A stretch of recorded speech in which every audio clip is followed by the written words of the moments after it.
En primer lugar, quiero ofrecer excusas por la ausencia del alto comisionado hoy aquí.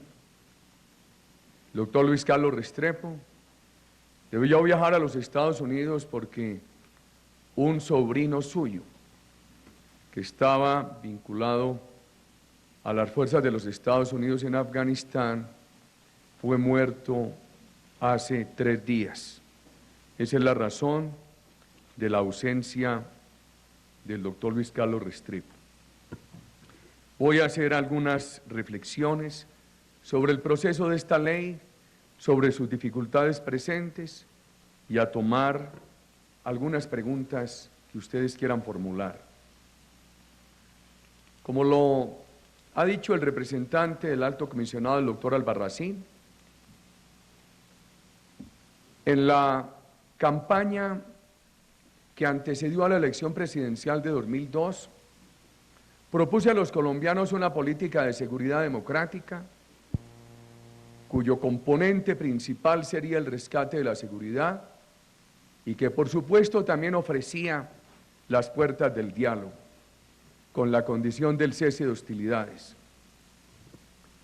Veamos otros antecedentes. La administración presidencial que me antecedió traía una especie de inicio de procesos con el ELN a través de Cuba,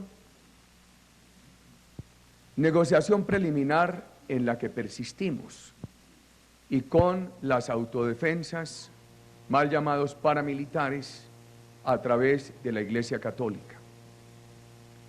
El gobierno nacional dijo, el nuevo gobierno en 2002, que estaba dispuesto a continuar ambos procesos con la condición del cese de hostilidades. La Iglesia Católica transmitió eso a las autodefensas y, como lo ha dicho el doctor Albarracín, la respuesta que se dio unos meses después fue positiva, lo que dio lugar a iniciar el proceso. El gobierno apreció que, no obstante, que ese cese de hostilidades no fue inmediato, automático, que se seguía dando violencia por parte de estos grupos, existía una voluntad para cumplir con ese cese de hostilidades. Otro antecedente importante de registrar es en qué estaba el país. 400 alcaldes amenazados, casi 300, sin poder ejercer en sus municipios, en una especie de asilo nacional en otras localidades. Además, un 30% de la población directamente afectada por la presencia de grupos guerrilleros y o paramilitares, y el resto del país también con algún grado de afectación.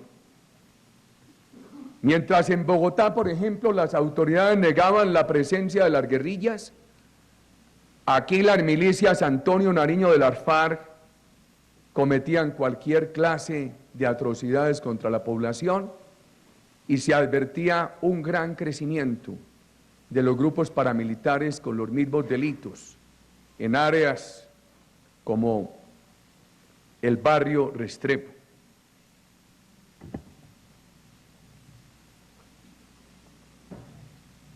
Ya el doctor Albarracín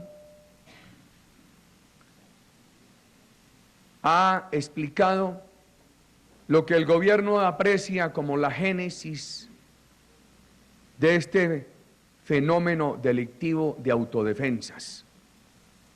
La única anotación que en ese punto yo le haría a su intervención es que no fue una reacción a la inseguridad local, sino a la inseguridad local y nacional. Recuerdo mis años en la universidad pública, el crecimiento de las guerrillas marxistas, su apelación a combinar todas las formas de lucha, asesinaban y penetraban el movimiento sindical, sectores de la política, sectores del movimiento estudiantil, del movimiento obrero, sectores del periodismo. Avanzaban en el secuestro, en la promoción de la lucha de clases como medio político para derrotar el Estado democrático que llamaban el Estado burgués y sustituirlo por la dictadura del proletariado. Y la población simplemente vivía entre la angustia, el dolor y el sentido de que nadie en el Estado la defendía. Un fenómeno creciente de violencia guerrillera y de desprotección estatal a los ciudadanos. Llega el paramilitarismo a competir con la guerrilla en crueldad y en sus mismos métodos. Y llegamos al país del 2002, donde a mi juicio el Estado había perdido en mucha parte del territorio su poder efectivo. Las instituciones estaban desaparecidas en la realidad y ese fenómeno avanzaba hacia todo el territorio. En 2002 me hice esta reflexión. En las facultades de Derecho de Europa se preguntaba, después de la Segunda Guerra Mundial, ¿qué Estado había sido Estado en la Francia ocupada por los alemanes? Y después de mucha discusión, se llegó a la conclusión que en esos años de ocupación había persistido el Estado formal francés, pero el Estado real había sido el Estado invasor, el Estado alemán, el que tuvo en esos años de invasión la capacidad de tomar decisiones y hacerlas cumplir por la fuerza. Eso le pasó a Colombia en muchas regiones y le iba a pasar en todo el país. Teníamos el Estado formal de la Constitución y el Estado material y fáctico de los grupos armados al margen de la ley. Esa realidad no se aprecia fácil desde las oficinas de las capitales. Otra cosa era vivirla en las regiones. Y me parece que esa realidad hay que constatarla, hay que reconocerla para todo lo que tiene que ver con la acción legislativa, las políticas del Ejecutivo, las sentencias de la justicia.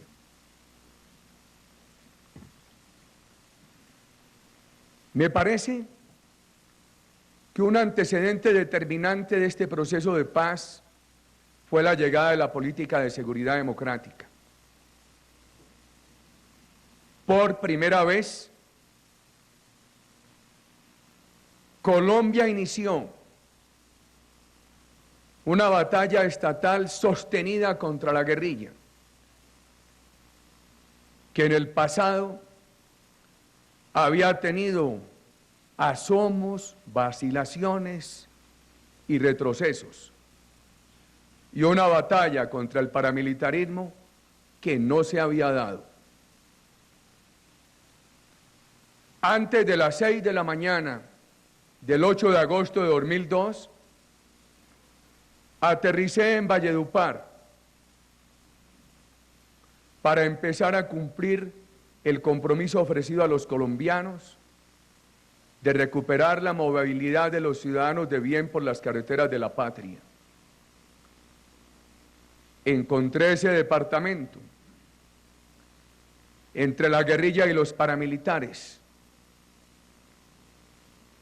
Ese día me hice una pregunta. Entonces, si hay tantos paramilitares y su objetivo ha sido acabar la guerrilla, ¿por qué hay tanta guerrilla y con tanta capacidad? La misma pregunta que me hice meses después, cuando lanzábamos la brigada móvil sobre el muro, sobre el cerro de Paramillo. Me pregunté, si en Terra Alta y Valencia hay tantos paramilitares, ¿por qué en estas estribaciones de Paramillo, Río Verde, Santa Rita, hay tanta guerrilla? Daba la impresión de que se habían repartido los terrenos, de que unos dominaban en unas áreas y los otros en otras, y quien desaparecía en su poder real era el Estado. En la tarde del 8 de agosto acudí a Florencia y allí encontré refugiados en la gobernación del Caquetá a todos los alcaldes de los municipios de ese departamento, que se sentían incapaces de cumplir sus tareas en sus respectivas localidades por las amenazas de los grupos terroristas. Empezamos la política de seguridad democrática. Y hay hechos que es muy importante tener en cuenta para entender por qué se precipitaron también estos procesos de desmovilización. Que había voluntad de paz, pero no puede negarse que determinante para esa voluntad de paz fue la voluntad gubernamental de la política de seguridad democrática. Es el factor de presión institucional que precipitó que se expresara esa voluntad, que se precipitó la desmovilización. El país no registraba antecedentes como este. 1.700 de los mal llamados paramilitares dados de baja y gran cantidad de ellos llevados a la cárcel. Una tarea que empezó en la misma hora en que se inició el nuevo gobierno. Recuerdo la discusión pública con un alcalde muy prestante del país. Decía que de ser él el presidente, primero se habría dedicado a desmontar la FARC y después a los paramilitares. En alguna oportunidad le comenté, no es el presidente el que escoge con quién negocia primero. Hay que analizar que se den las condiciones. Y aquel que acepta negociar a partir del cese de hostilidades, entonces está cumpliendo con una condición que el gobierno impone y el gobierno debe entrar a negociar con él. Y además le dije, y quiero transmitirlo a ustedes, para legitimar una lucha de años que tendrá que librar el país para derrotar las guerrillas, el país no puede tener más paramilitares. Esa lucha contra las guerrillas es una lucha legítima y la legitimidad garantizará la victoria en la medida que sea una lucha exclusivamente de las instituciones democráticas, sin la mezcla del paramilitarismo.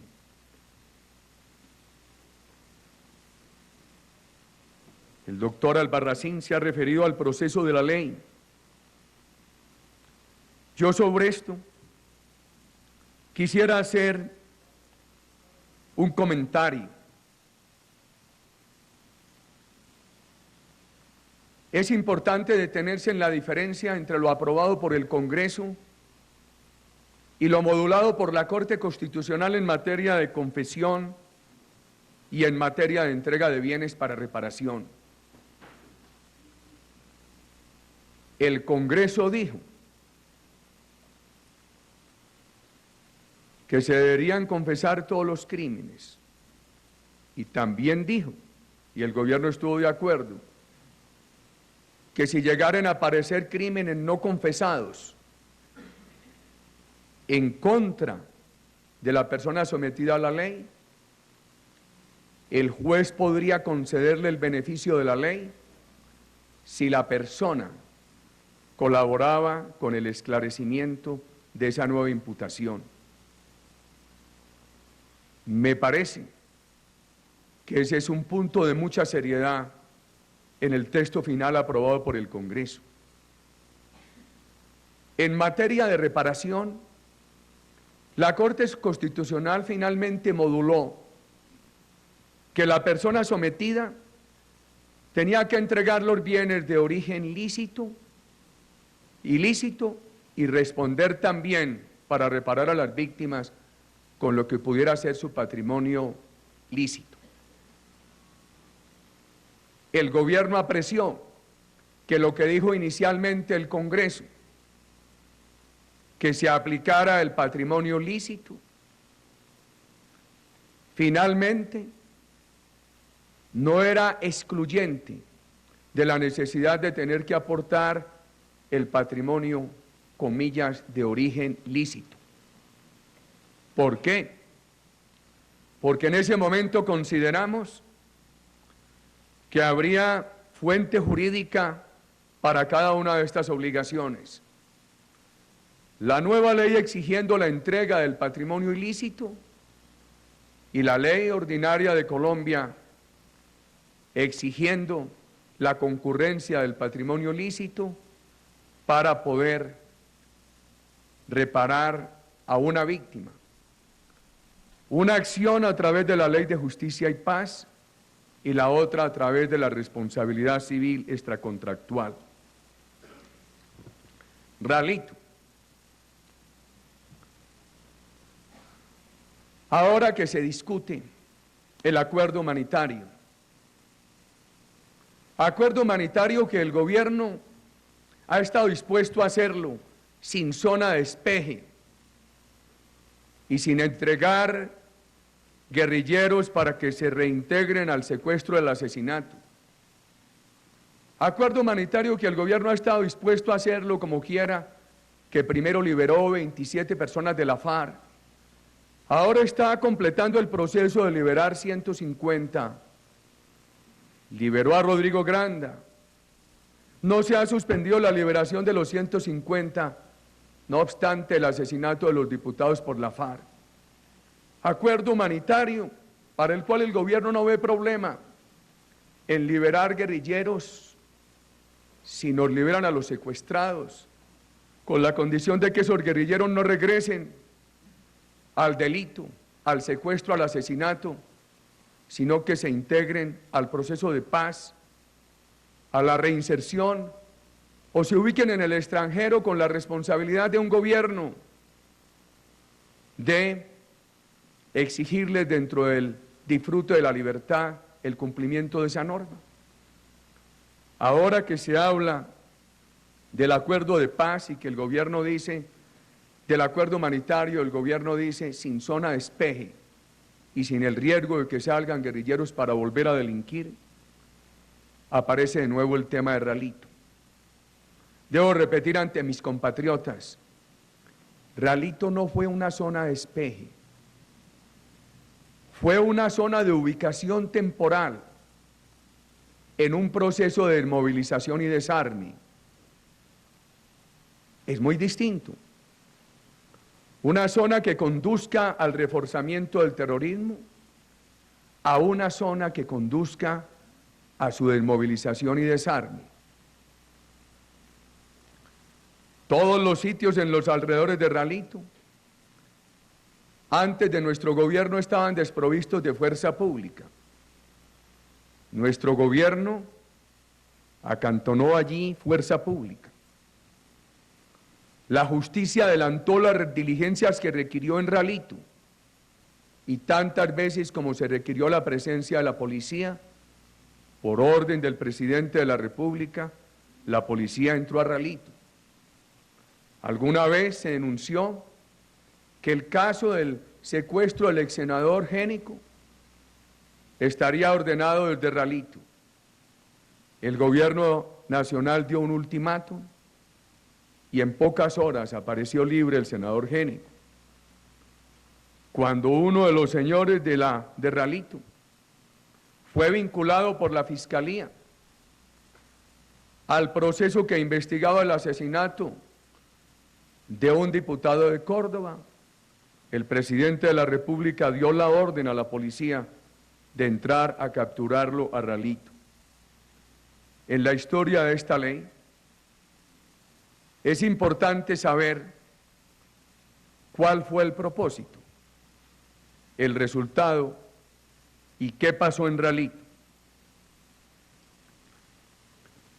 Los sometidos a esta ley han dicho que el gobierno les incumplió en materia carcelaria. En efecto, con el anterior ministro del Interior y de Justicia, el doctor Sabas Pretel, y el doctor Luis Carlos Restrepo, en conversaciones con ellas yo acepté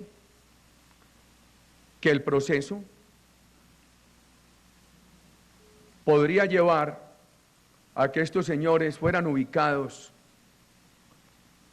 en sistemas carcelarios alternativos, como colonias agrícolas. En efecto, el gobierno aceptó eso. ¿Por qué fueron conducidos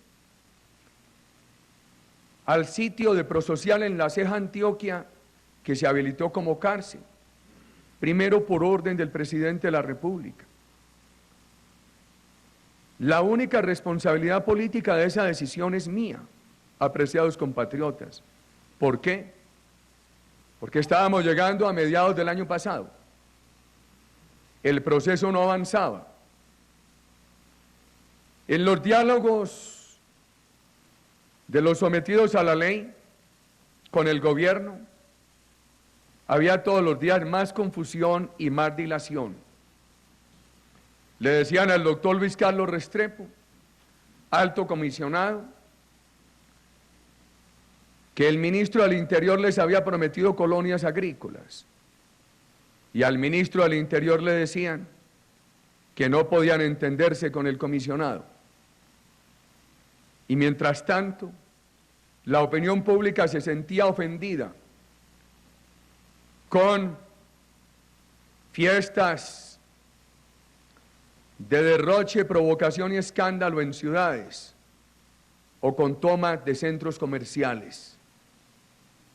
En ese momento observé que el proceso podía convertirse en una recocha, que estaba perdiendo la seriedad, y por eso se tomó la decisión de la ubicación en La Ceja. ¿Por qué más tarde de La Ceja a Itagüí? El gobierno no tenía pruebas de un plan de fuga,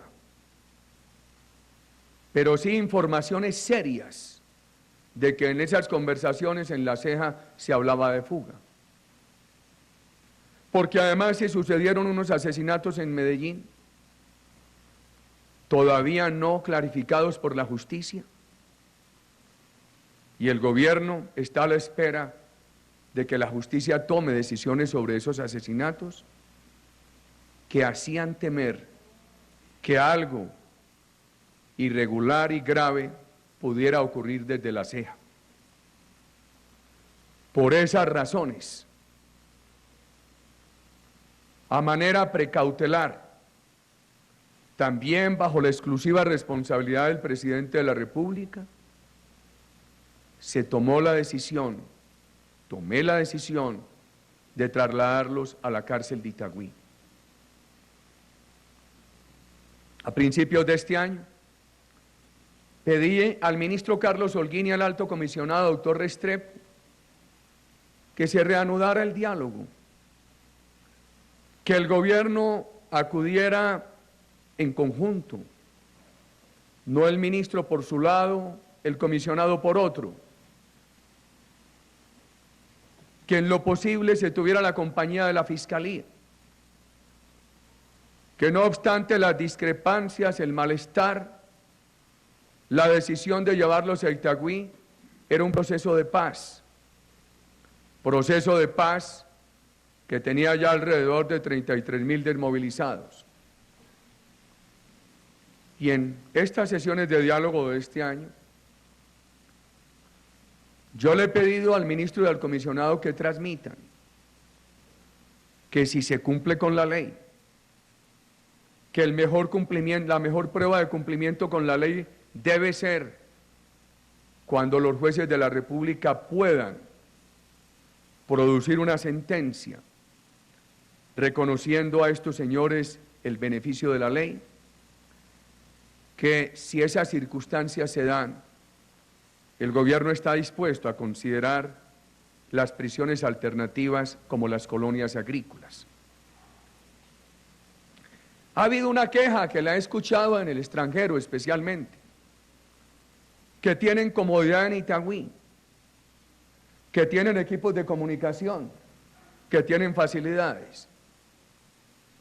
Cuando empezó este gobierno, llegó un día a la oficina el comisionado, el doctor Restrepo, y me dijo: presidente, el ELN pregunta qué va a pasar con sus equipos de comunicación, si este gobierno entrará en el circuito de devolverlos, quitarlos, devolverlos, quitarlos.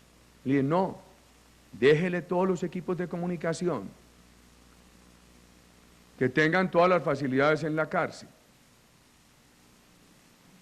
También dije que se le dieran las facilidades a los paramilitares en la cárcel de Itagüí. A mí me parece que la disciplina carcelaria no se excluye con tener esas facilidades. Y lo digo porque he escuchado algunas denuncias de personas y de ONGs que les parece que eso es impunidad y que eso atenta contra el proceso, contra el elemento de la justicia, contra la seriedad. ¿Qué ha pasado en materia de hostilidades? Si bien tuvimos unos meses muy tortuosos, en los cuales se reiteraba verbalmente la voluntad del cese de hostilidades, pero eso no se expresaba en la cesación de violencia en las regiones donde actuaban, lo que el país ha sentido es un gran alivio en materia de cesación de la violencia paramilitar. Y creo que eso no se puede desconocer.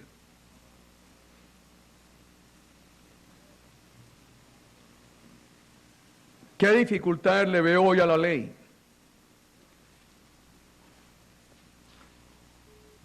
La Fiscalía se ha quejado de que todo lo que ha aparecido la desborda. El gobierno ha hecho un enorme esfuerzo en materia presupuestal. Solamente el año pasado, para que se pudiera atender la implementación del sistema penal acusatorio, agregamos al presupuesto de la Fiscalía 70 millones de dólares. Ahora se acaba de hacer un acuerdo con la Fiscalía para que tengan 235 fiscales adicionales, 800 investigadores adicionales y 75.000 millones más en el presupuesto de 2008. No fácil. En un país que todavía tiene, a pesar del mejoramiento de la salud fiscal de la nación, tiene un alto endeudamiento y un alto déficit en el gobierno nacional central. Atender todo esto desde el punto de vista fiscal no es fácil, dadas las limitaciones de la nación. Cuando en el día de hoy el alto consejero Fran Per les explique qué se está haciendo en materia de reinserción, verán ustedes no solamente la complejidad de ese proceso, que involucra a 43.000 personas, sino también el costo fiscal. El tema de la reparación. Yo comparto la angustia de muchos colombianos que dicen: bueno, ¿y cuándo es que van a entregar los bienes? Leyendo el texto legal, es claro que si no los entregan, no pueden ser beneficiarios de la sentencia de condena reducida. En enero de este año, le pedí al señor general Óscar Naranjo, hoy director de la policía, que se aceleraran los procesos de extinción de dominio sobre bienes de las personas sometidas a la Ley de Justicia y Paz, y que si en marcha esos procesos ellos aceptaban no controvertir esos procesos, entregar esos bienes como parte o cumplimiento de la obligación de la Ley de Justicia y Paz de entregarlos para reparar a las víctimas, que eso nos facilitaría y nos aceleraría el camino.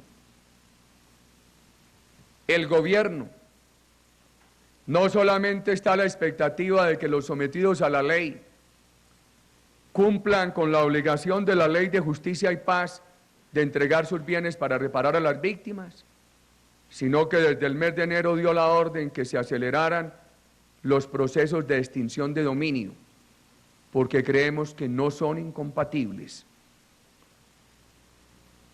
La persona sometida a la ley puede aceptar que los bienes que están en proceso de extinción de dominio sí son suyos, aceptar que los entrega para que se cumpla con el requisito de la ley.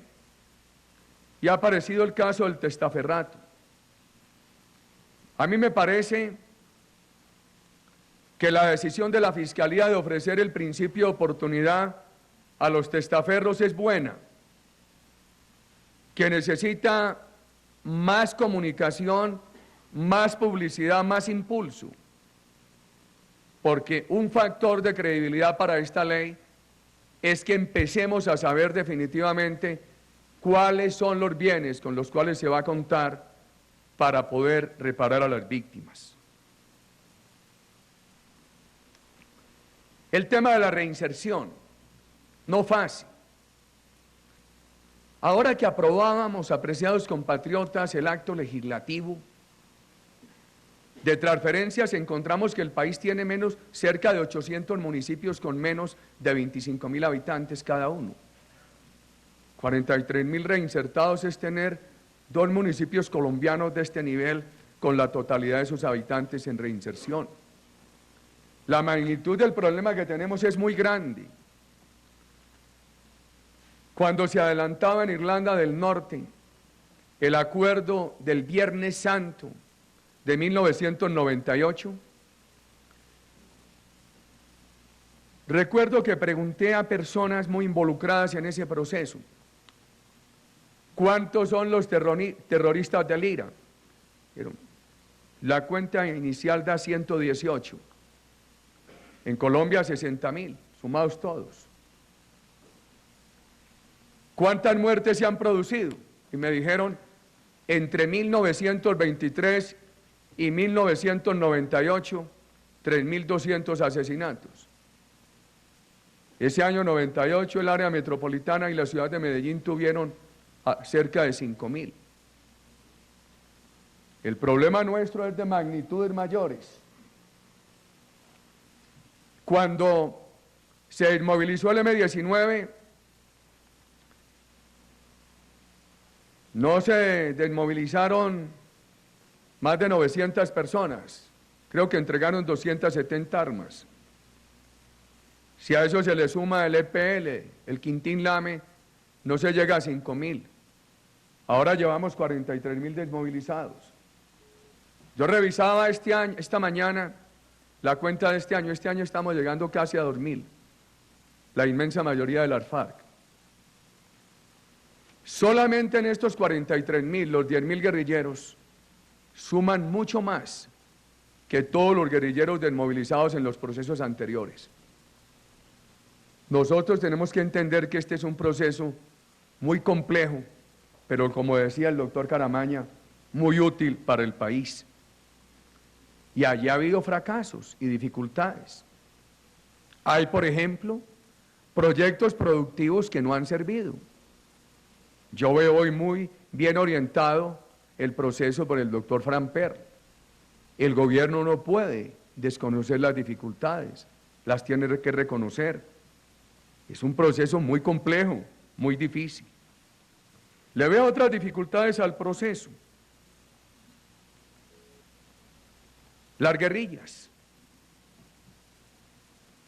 Los críticos de esta ley la han encontrado benigna para los paramilitares.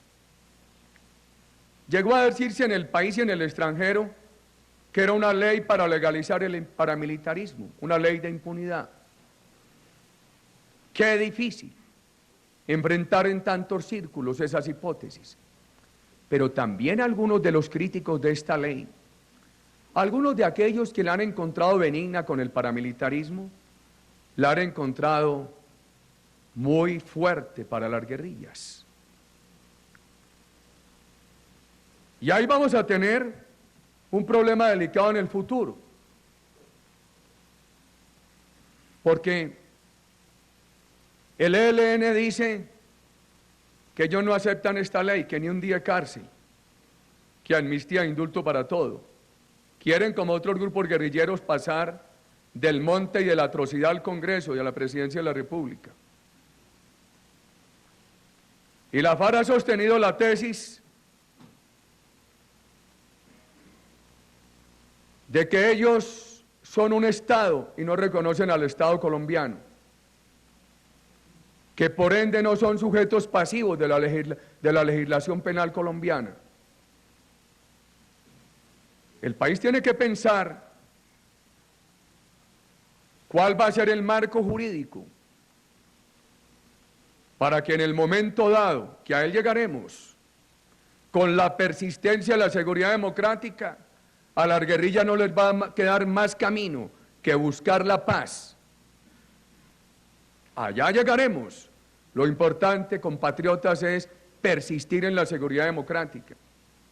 Yo no creo que estos jefes paramilitares, con el dinero, la opulencia, el poder de hace 5 años, estuvieran hoy en la cárcel sometidos a la ley de justicia y paz, si no hubiera llegado un gobierno con toda la decisión de enfrentarlos. Lo mismo va a pasar con toda esa opulencia, esa arrogancia de las guerrillas, la persistencia en la seguridad democrática. En la medida que el pueblo no ablande su voluntad en materia de seguridad democrática, avanzaremos en el camino que los hará ablandar a los terroristas que persisten para que se sometan a la ley. ¿A cuál ley? El país tiene que prepararse para tomar una decisión. Si se hace el esfuerzo adicional de aplicarle esta ley a todas las guerrillas sin excepción, o si en un momento en que avance un proceso de paz con las guerrillas, se adopta una ley más benigna, y prepararse, porque de adoptarse este camino, van a invocar los paramilitares el principio de favorabilidad. Y el gobierno no puede esconder estas discusiones. El gobierno tiene el deber de ponerlas sobre la mesa. Y por supuesto, tengo que referirme aquí al tema de la extradición. Este gobierno ha firmado 650 órdenes de extradición. Eso no tiene antecedente ni paralelo en el mundo. Le hemos dado el beneficio de la suspensión del envío a 5 o 6 integrantes de las autodefensas por su contribución a la desmovilización. Suspensión del envío sometido a unas condiciones muy rigurosas que de incumplirse, inmediatamente se levantaría esa suspensión y serían enviados. Este gobierno es todo lo que ha hecho en materia de extradición. No la negoció en el nivel legal, menos en el nivel constitucional. Eso hay que tenerlo en cuenta frente a las aspiraciones de las guerrillas, especialmente de la FARC. totalmente involucrada en el narcotráfico, y tantos de los frentes del ELN dedicados al narcotráfico. ¿Cómo se va a manejar la extradición? El tema de las grabaciones. Una de las cosas que yo deploro es que no hayamos cumplido una norma de este gobierno. Yo he pedido desde el principio del gobierno, el gobierno debe enterarse de fenómenos de corrupción o de ilegalidad al interior de la administración y denunciarlos. Lo hemos hecho con superintendencias, lo hemos hecho con contratos, lo hemos hecho con el INCODER, lo hemos hecho con FINAGRO, con entidades del Estado. El gobierno ha hecho las investigaciones, le ha contado por iniciativa propia a la opinión pública y a la ciudadanía. En el caso de las grabaciones ilegales, el gobierno se enteró por la prensa. De haberlo conocido, se habría aplicado la misma norma, decírselo a la opinión y denunciarlo ante la justicia. En el proceso electoral del año pasado, sin ningún cálculo electoral, cuando yo era informado en una ocasión o en otra de presuntas reuniones de aspirantes al Congreso con paramilitares, inmediatamente lo denunciaba a la opinión pública y personalmente, tantas veces como fui informado, lo puse en conocimiento del fiscal, sin ningún cálculo electoral. ¿Qué ha pasado con las grabaciones? Porque algunos me dicen, bueno, pero ¿por qué si a esas grabaciones no los han extraditado? ¿Por qué si a esas grabaciones no les han quitado la elegibilidad para ser beneficiarios de la Ley de Justicia y Paz? Porque todavía no tenemos un informe de la Fiscalía que nos diga de las grabaciones son responsables fulano, perano, sutano. En ese momento el gobierno diría, si el responsable ha sido beneficiario de una suspensión del envío en extradición, en ese momento se levanta la suspensión del envío y se hace efectivo el envío. Si el responsable no está sometido a extradición, pero está esperando los beneficios de la ley, en ese momento el gobierno hará el trámite para que se le quite la postulación a ser elegible para los beneficios de la ley. El gobierno allí espera solamente la decisión de la justicia. Ha habido otra preocupación, la protección de las víctimas. La policía me ha informado que tienen debidamente judicializada a la persona que fue autora del asesinato de la señora representante de víctimas en Montería y que se está adelantando todo el proceso para capturarla. El gobierno reitera hoy toda la voluntad de protección a las víctimas. Otro riesgo, la reincidencia. Aproximadamente han reincidido 3.000. Eso lo mirábamos la semana pasada en una reunión del Consejo de Seguridad donde fue invitado el doctor Caramaña. De 43.000 desmovilizados, una reincidencia de 3.000 no parecen números porcentuales muy altos, pero 3.000 criminales delinquiendo son un peligro en cualquier parte. El gobierno ha mostrado toda la firmeza en perseguir con toda la severidad a los reincidentes.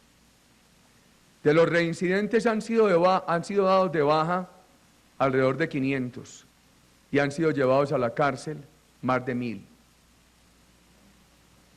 Los fugitivos, el gobierno ha tomado desde un principio la decisión de perseguirlos con toda severidad y ya han sido capturados algunos bien importantes de aquellos que no se sometieron a la ley. Quiero darle al país esa tranquilidad. Y obras son amores y no buenas razones. Ahí están los hechos de los dados de baja, de los llevados a la cárcel. Aquí no vamos a dejar pelechar reincidentes. ni bandas criminales, ni águilas negras, ni águilas azules, ni águilas blancas. Este es un proceso con toda la firmeza en la seguridad democrática para recuperarle al país la institucionalidad. Y viene otra preocupación, la más reciente. La sentencia de la Honorable Corte Suprema de Justicia, su Sala Penal, sobre un caso en el que se pedía el beneficio de la sedición. Voy a referirme al tema con toda la franqueza, pero con todo el respeto. Primero, tenemos que tener en cuenta que este es un proceso de paz que compromete al Estado. Un proceso de paz que compromete al Ejecutivo y al Congreso. Esa ley fue ampliamente discutida en el Congreso de la República. ¿Quién no intervino? Allí también se escuchó a todos los órganos de justicia, a amplios sectores de la opinión ciudadana. Pasó por el tamiz de la Corte Constitucional y fue modulada. Eso compromete a todo el Estado.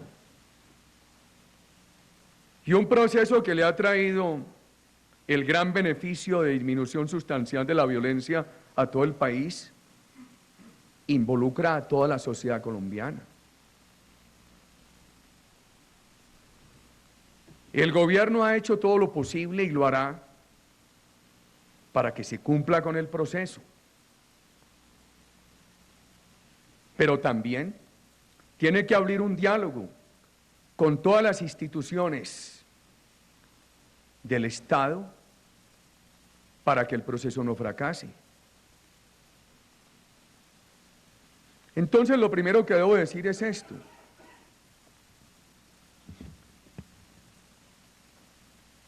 Si los sometidos a la ley no cumplen con la ley, pierden sus beneficios. Nada ganan con amenazar con la suspensión del proceso o con la suspensión de sus versiones o con la suspensión de entrega de bienes. Pierden los beneficios.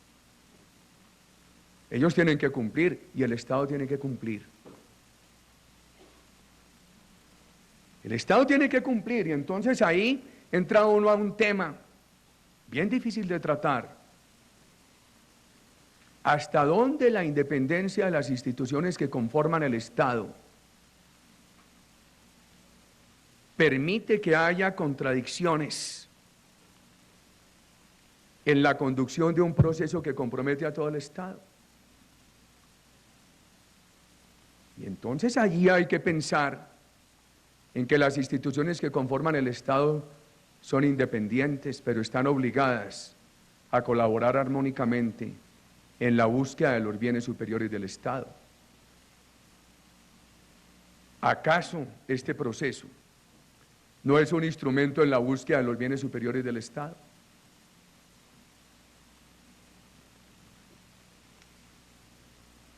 Y examinando la sedición, yo divido el tema en dos. El de las convicciones personales y el de la realidad colombiana. En mis convicciones personales, yo creo que en Colombia no hay conflicto con estos grupos, sino desafío del terrorismo a la democracia. Otra cosa es la crisis social y de pobreza, que ellos contribuyeron a agudizar. Pero también he dicho que uno no puede anteponer las convicciones personales a los intereses superiores de la nación. Que darse un proceso de paz con el ELN, yo sacrifico mis convicciones personales y en aras del proceso de paz reconozco el conflicto. Así no esté de acuerdo con ese reconocimiento. Yo particularmente no estoy de acuerdo con hablar de delito político en Colombia. ¿Por qué? Porque en un país donde no hay delito de opinión, en un país donde hay todo el espacio para hacer salvedades de conciencia. En un país que protege su democracia con toda determinación, nada justifica que se actúe contra esa democracia por la vía armada. Es que este proceso de paz también habrá que analizarlo en el contexto de la seguridad democrática, de lo que significa comparativamente con el resto de América Latina y del mundo. La nuestra es democrática, porque mientras otros países conculcaron las libertades, maltrataron el disenso, anularon el pluralismo sobre pretexto de restablecer la seguridad, aquí enfrentando un desafío narcoterrorista de estas proporciones, lo que hemos hecho es fortalecer la eficacia de las libertades, afianzar el pluralismo. Lo digo con casos elementales. En este gobierno, qué paradoja. Muchos de mis principales críticos, Uribe fascista, Uribe paramilitar, han regresado al país, vivían en el extranjero antes. Ahora, gracias a la seguridad democrática, viven en el país y eficazmente protegidos.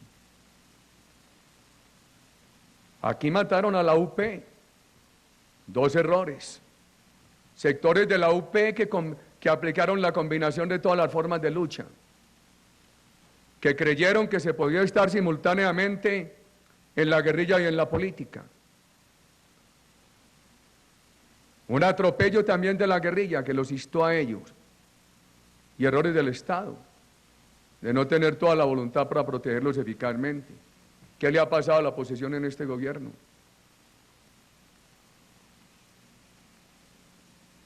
Ha tenido toda la más efectiva protección. Basta mirar las elecciones de referendo de 2003, la comparación de las elecciones de 2003 en materia de no interferencia de grupos violentos con las elecciones de 2002 y lo que pasó en las elecciones de 2006.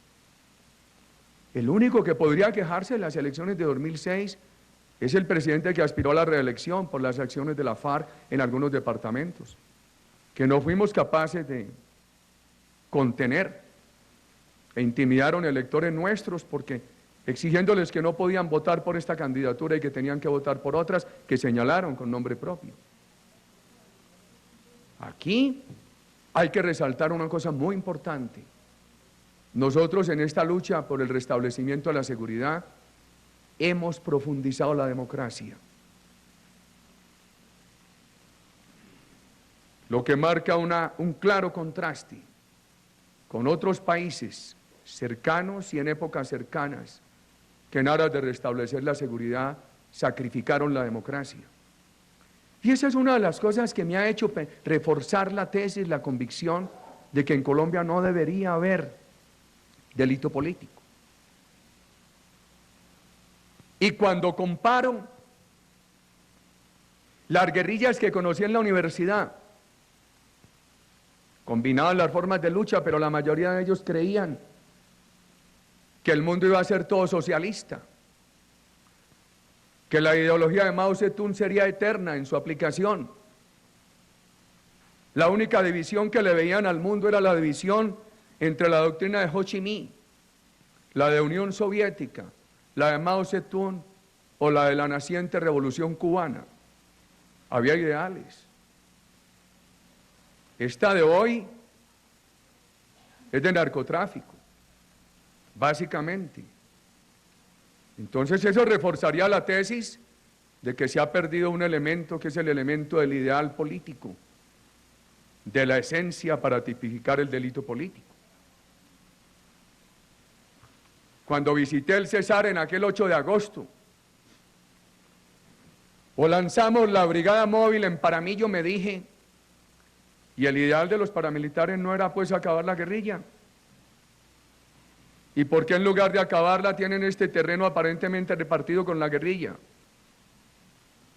Y eso en mi convicción personal reforzaría la tesis de que no debe haber delito político.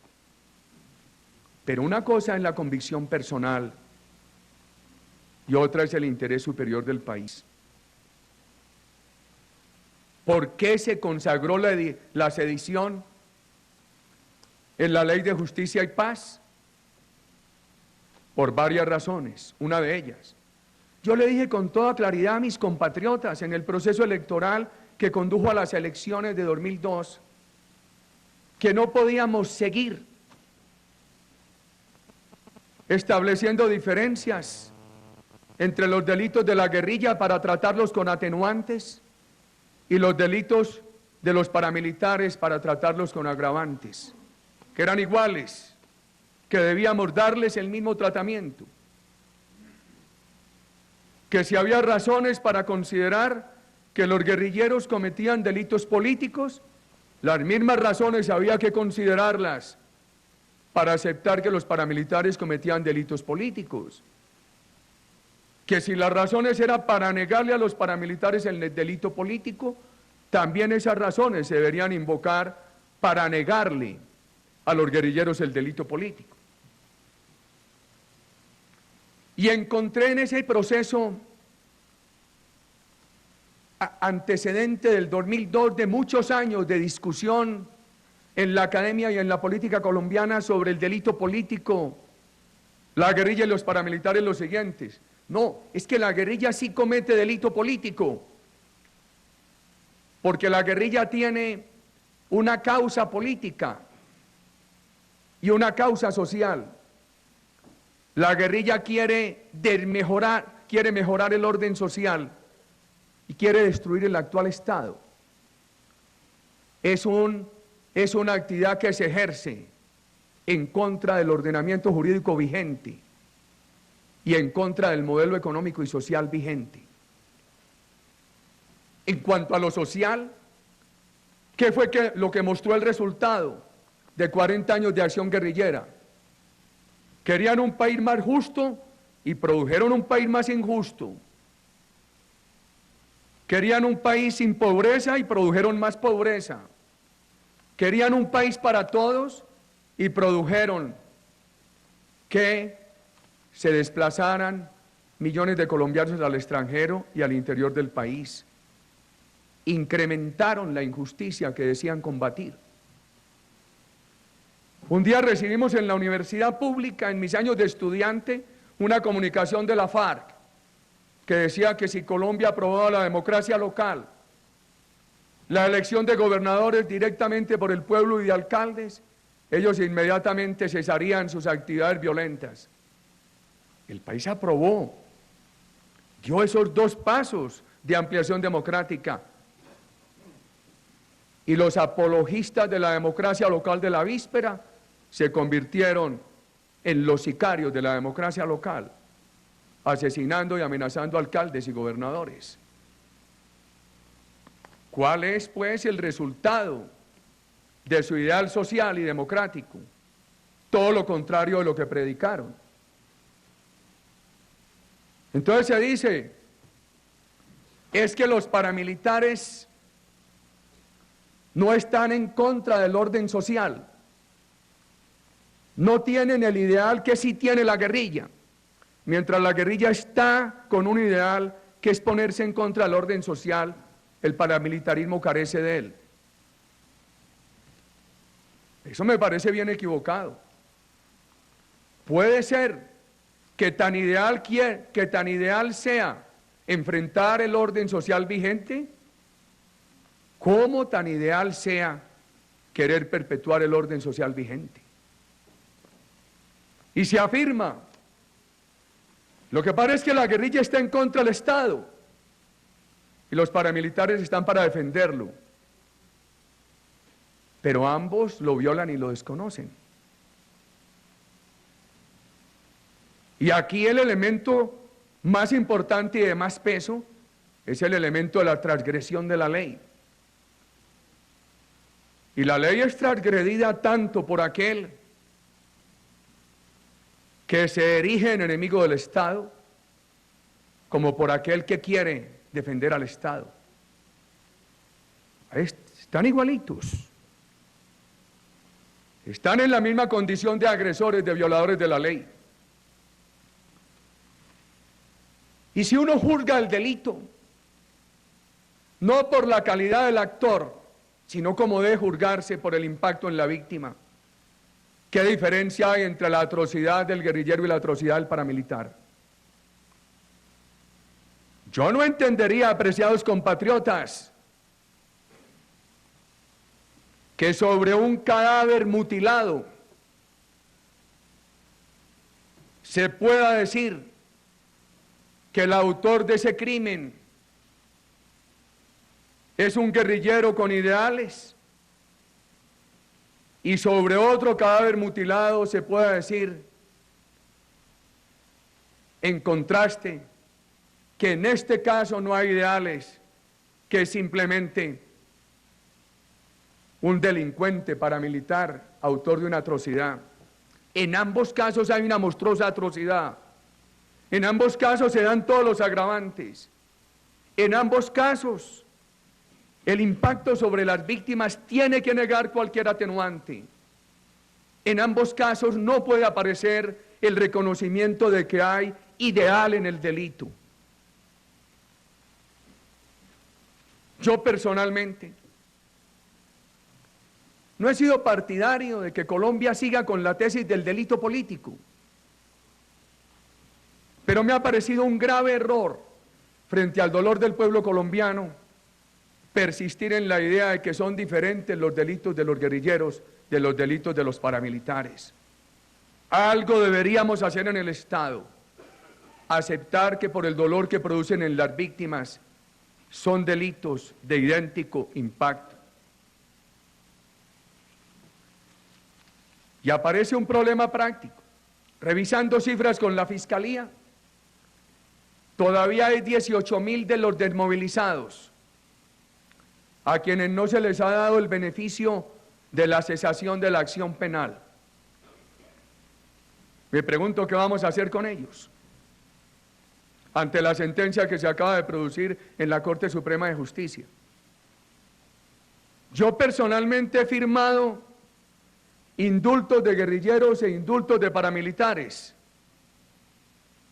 Me pregunto, ¿qué puedo hacer de ahora en adelante en el segundo caso frente a la sentencia de la Corte Suprema de Justicia? Le he pedido al ministro Holguín y al director jurídico de la Presidencia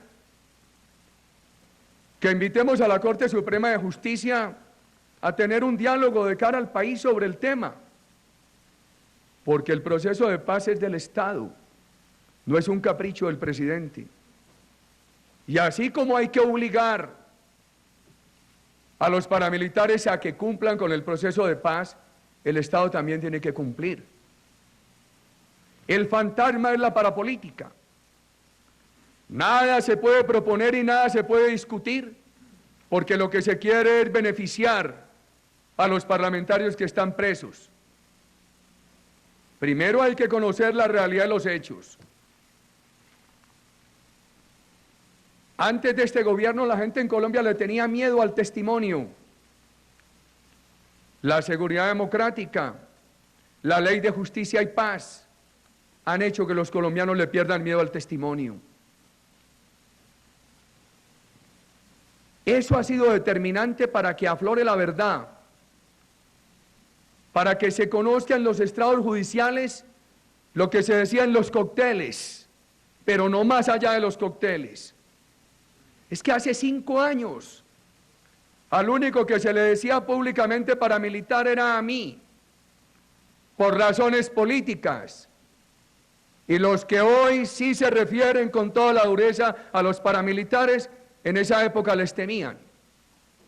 Hablaban de ellos en cócteles. Eso no hacía parte del discurso político. Hoy sí, porque los colombianos han perdido el temor a referirse a los criminales, gracias a la seguridad democrática y gracias a la ley de justicia y paz.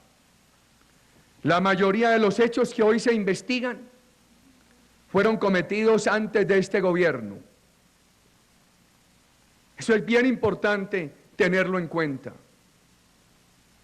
Entonces, el gobierno que ha montado el paramilitarismo no puede ser el gobierno que deje de actuar por el fantasma, por la prevención de que a cualquier iniciativa la van a responder con la crítica de que quiere favorecer la parapolítica. Si es el gobierno que ha estimulado y ha facilitado el testimonio, que ha permitido detectar los casos de parapolítica, que el país nunca permitió que se detectaran los casos de colusión de las guerrillas con la política. Creo que estamos obligados a buscar una ley y que la debemos presentar en los próximos días. Esa ley debe buscar o que se aplique el delito de sedición para poder resolver el problema de los 18.000 a quienes todavía no les ha cesado la acción, o dar la posibilidad de que sin calificar el delito como político, también les cese la acción y se les reconozcan todos los beneficios a que tienen derecho. Eso lo necesita el país. Ahora, recuerden que la ley es muy exigente en materia de conexidad. Quiero recordar, para que nadie se asombre sobre esta propuesta del gobierno, algunos elementos de la Ley de Justicia y Paz. Dice la Ley de Justicia y Paz: aquel que haya tenido como objetivo principal el narcotráfico no puede ser beneficiario de esta ley. Esa ley niega la conexidad con el narcotráfico, con el secuestro, con los delitos atroces. Cuando se ha pedido, como hoy reclamo, que se le reconozca la condición de sediciosos o que nos den la oportunidad legal de tener otra figura jurídica para que prosiga la cesación de la acción penal, es para aquellos que no tienen delito distinto a aquel de haberse vinculado a esos grupos. No es para el responsable del delito atroz, no es para el responsable del narcotráfico, no es para el responsable del secuestro. Y en el caso de la parapolítica, a mí me parece bien importante que en esa ley se estudie que no se le aplique a los servidores públicos, para que haya mayor claridad. Y también que quede claro que la justicia en su sabiduría dirá: ¿este tenía un ideal sedicioso o un ideal de favorecimiento electoral que no es ideal? Entonces aquí lo que queremos es salvar un proceso en el cual se han desmovilizado 43.000 personas. Un proceso que le ha traído inmensos beneficios al país, como lo decía el doctor Caramaña, y como se siente hoy en muchas regiones de Colombia. Y permítanme discrepar con todo respeto del concepto de favorabilidad. El gobierno estaba en un problema, porque de un lado yo leo la sentencia de la Corte Constitucional sobre la Ley de Justicia y Paz, y entonces encuentro que declaró inexequible la sedición no por razones materiales o de fondo, sino por trámite legislativo. Y además dice que la sentencia no tiene efectos retroactivos. Y cuando la sentencia no tiene efectos retroactivos, el gobierno cree que es pertinente la favorabilidad. Y además hay una razón moral para invocarla, que la inexequibilidad no fue por razones materiales o de fondo, sino por razones de trámite legislativo. Y se niega, pero mientras eso se infiere de la sentencia de la Corte Constitucional, sentencia general sobre la ley, en una sentencia sobre un caso individual de la Honorable Corte Suprema de Justicia, se infiere que no hay sedición y que no hay retroactividad.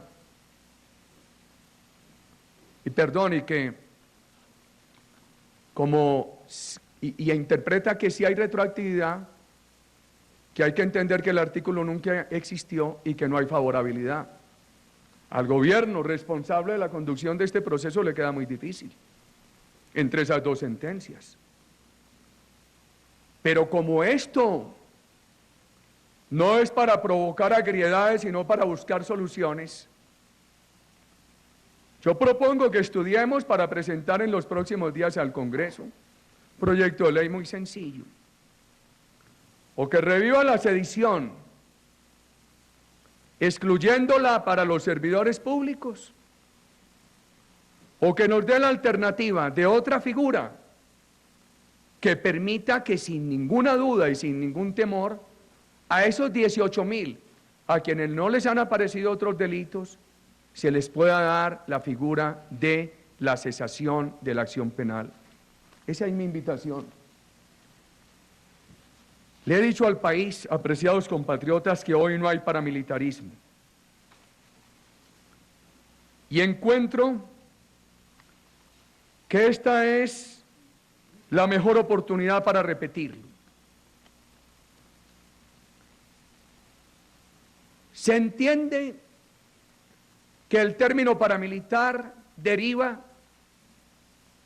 de la aparición de grupos criminales cuyo propósito era combatir a la guerrilla.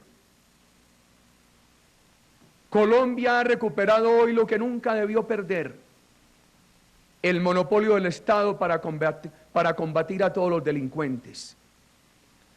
Hoy no hay delincuentes en Colombia combatiendo la guerrilla. Ustedes recorren los sitios del país donde persiste la guerrilla y encuentran que la única institución que combate hoy a la guerrilla es la institución armada constitucional de la nación. Entonces me preguntan, ¿y qué ha pasado con los paramilitares que no se sometieron a la ley? Con los reincidentes. Están fugitivos en el narcotráfico, pero no están en la extorsión, en el secuestro, pero no están organizados ahora con el propósito de combatir a la guerrilla. El país ha ganado muchísimo en eso. Siempre se trató de mancillar el honor de nuestras Fuerzas Armadas. Cuando aparecieron casos individuales que no institucionales de colusión de miembros de las Fuerzas Armadas con integrantes de estos grupos delictivos. Hoy le da la impresión a uno que las quejas de esas mezclas vitandas han desaparecido.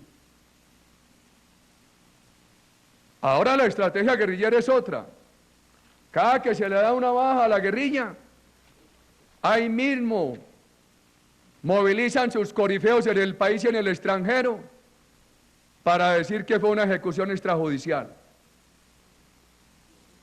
Pero las Fuerzas Armadas han puesto todo el cuidado para no dar lugar a que se señale a miembros de las Fuerzas Armadas de estar en colusión con grupos paramilitares. Estas razones, la razón de que hoy solamente es el Estado el que combate la guerrilla, como se puede constatar en todas las regiones de Colombia, de que el Estado combate con igual ardentía a todos los otros grupos criminales, llámese Águilas Negras, ONG en Tumaco, en el Pacífico Sur. Estas razones para decir, en Colombia todavía tenemos criminales, pero hemos dejado de tener el fenómeno paramilitar. Reitero ante ustedes toda la voluntad del gobierno para avanzar hacia un país sin paramilitares, sin guerrillas, sin narcotráfico, sin corrupción. Toda la voluntad del gobierno para introducirle a estos procesos complejos y difíciles cuantos ajustes haya que introducirles para mejorarlos. Pero no permitamos que este proceso fracase, que le ha traído un gran alivio a la nación.